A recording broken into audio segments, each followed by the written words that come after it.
कल 3 राज्यों में बीजेपी ने शानदार जीत दर्ज की और उसके बाद आज विंटर इजलास का पहला दिन था और पहले दिन ही अपोजिशन के हंगामे की वजह से सदन को कुछ वक्त के लिए मुलतवी करना पड़ा।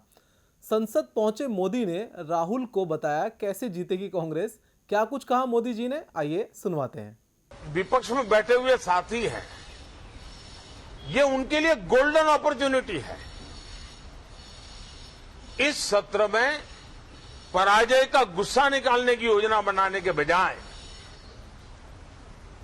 इस पराजय में से सीख करके पिछले 9 साल से चलाई गई नकारात्मकता की प्रवृत्ति को छोड़ करके इस सत्र में अगर सकारात्मकता के साथ आगे बढ़ेंगे तो देश उनके तरफ देखने का दृष्टिकोण बदलेगा, उनके लिए एक नया द्वार खुल सकता है।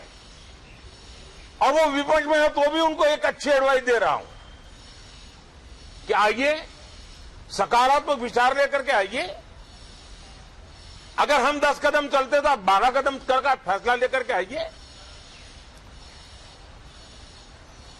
हर किसी का भविष्य उज्जवल है, निराश होने की जरूरत नहीं है, लेकिन कृपा करके बाहर के पराजय का गुस्सा सदन में मत उतारना।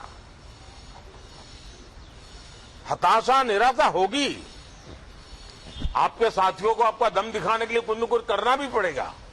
और इसलिए हर बार मैं करबद्ध प्रार्थना करता रहा हूं कि सदन में सहयोग दीजिए।